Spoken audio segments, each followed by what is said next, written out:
everyone, it's Laura here with L&B's Gardens and Blossoms. I hope you're all doing okay. So today's job, I'll be weeding through this garden here, which you may recognise from a previous video. If I can find it, I'll link it up here somewhere. Just to make you aware that I did film this the end of May, so some of the plants that are in flower won't be in flower now, but I thought I'd let you know just in case you were wondering. Okay, hope you enjoy. Little forget-me-nots. These blue ones here. These are hostas that are slowly coming in. Slugs absolutely love these.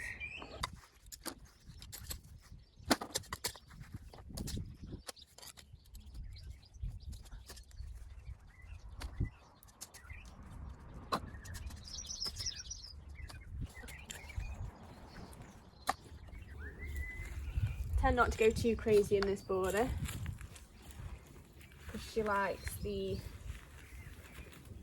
all to be mainly like wildflowers. So like these forget-me-nots, these California lollies, poppies. She likes me to leave them in for all the insects and all the bees. So I just take the ground stuff off, some grass that's growing in here and some other bits of weeds, but the majority of it I just leave. Got little fox, oh my goodness, I can't speak today. Foxglove growing down here. I don't think we'll see it, but it's just a little tiny thing down here. When you're digging out dandelions, always try and get all the roots. They'll just grow back. So that's a dandelion. It's got usually a little yellow flower, won't be finished. You've got to try and get loads of the root out the best you can. So the weeds that I'm getting out is this stuff here. Yeah.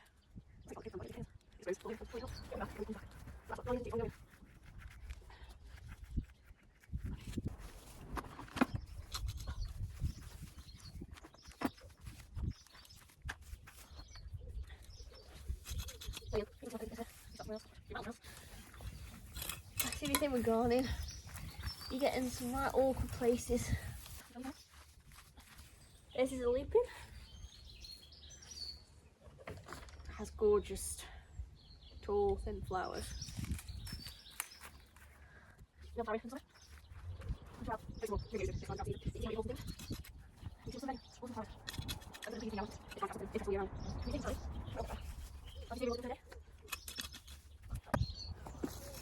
Well,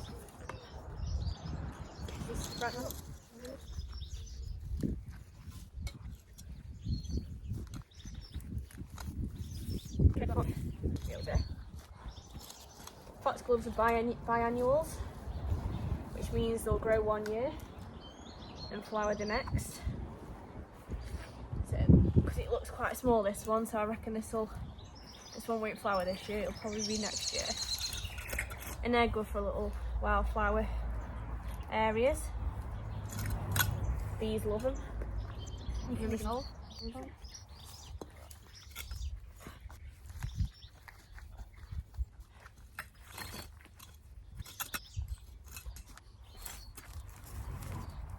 Keep them.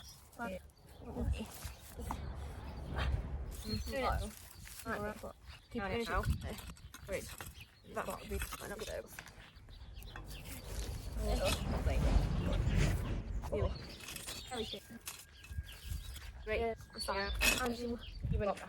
Foxglove. This is the foxglove. That looks quite big, so I bet that'll flower this year. Again, they have long, slim flowers. Perfect for the bees. I'm showing you. Would you like on it? Little down there. I get you. Anyway. I thought that was real then, but oh my god. I thought that was a real snake. I'll just pop this back over here. That's quite creepy, that is. No, but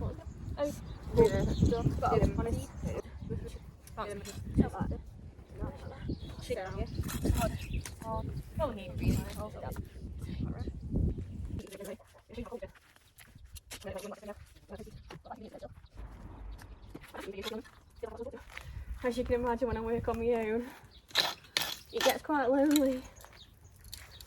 I usually listen to some music on my headphones, but the music's on my phone and you're watching me through my phone, so I'm just listening to the bird song.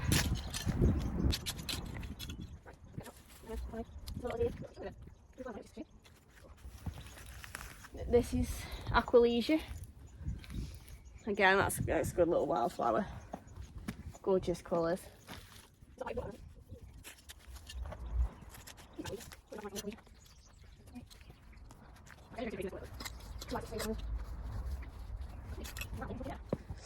This area, you've seen the previous video of this garden.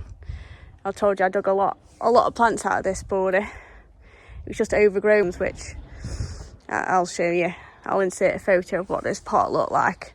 So what I did was I basically dug it all out. I mean, this needs weeding at the minute, so it is a bit of a mess, but I'll get onto that in a bit. So yeah, this border here was quite messy. It was just like, say, one plant. So I dug it all out. It took me, I think it took me a couple of days just to dig this whole area out. And then we planted all these like perennials. Again, I wanted something of interest all year round. But because I've only been starting, or doing this garden, should I say, for the past 12 months, it's, you know, we still got a fair bit to go of what we need to add and stuff. So I wanted to add some tulips and daffodils to this area. You can see a few of the tulips. And then the pink ones. And there's some little white narcissi tates are flowering. That's crazy. Look at these ones here. See, these are what I planted at the end of last year. That's crazy. They're still flowering. It's the end of May nearly. That's insane. Just shows how sheltered and how cold it's been. Well, I keep getting off track. So yeah, so I planted these. I just want to see what they'd be like this year. But it looks like some tulips there at the far end. Looks like I need to add a few more bulbs. They look a bit sparse, don't they? I think I need to add a few more daffodils. Oh, just a bee just flew into my ear. How lovely. And some more tulips. That'd be nice. I'm trying to think of something for in the winter when everything's finished flowering. I did the little Christmas tree at the back there. Just put some lights around it, so I bet that looks nice at night. But I just need something else, something with foliage, like a nice coloured foliage for in the winter, just to give it a bit, make it look interesting. Okay, so enough about that bit of border. This path, this is what I've added. I'll insert some photos.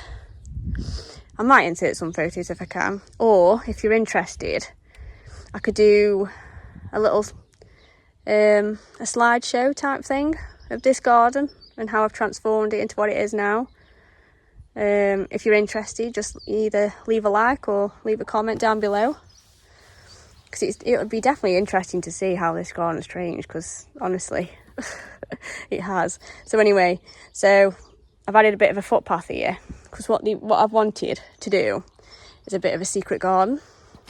So if you go on this footpath, so all I did is I marked it out, put some landscaping fabric underneath to stop the weeds from growing through, and I just lined it with these little cobbles, so you can see along there. Okay, so this is for a grandson, you see.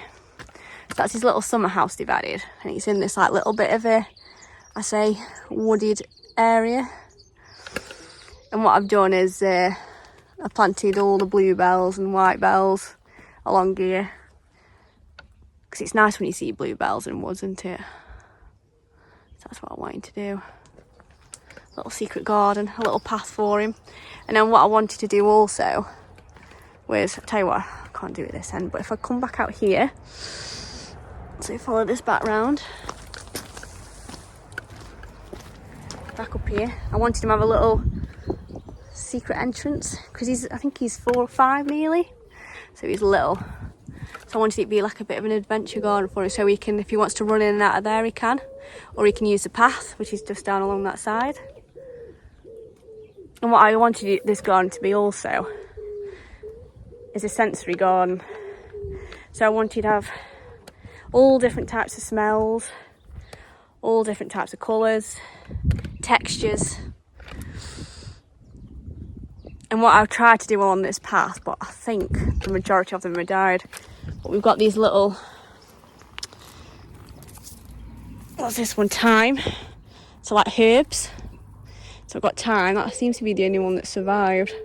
But what I wanted to do was have these grow along the edge and grow maybe in the path as well, so that when he walks over it, or if he knocks it, you get a whiff. You get a nice smell of something.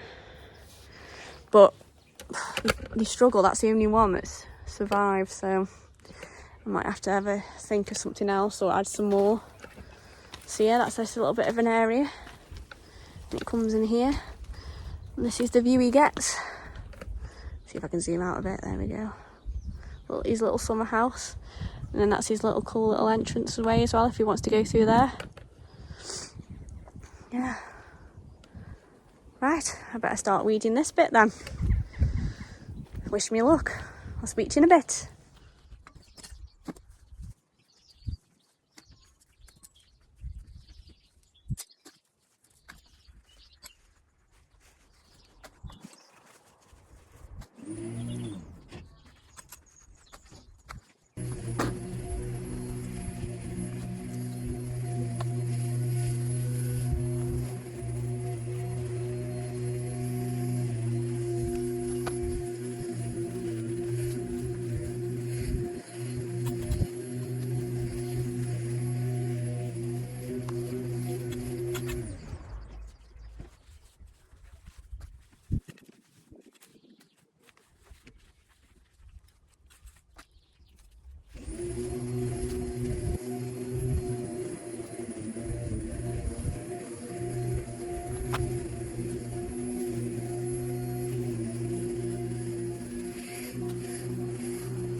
That's it for today's video. I do hope you enjoyed it.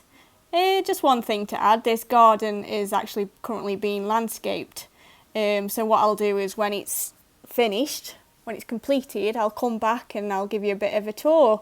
Because I've seen it so far and it does look a lot different. Some of the borders that you're seeing now, they're no longer there. Typical. Right, please don't forget to like the video and subscribe to my channel. And that's it. Until next time, bye.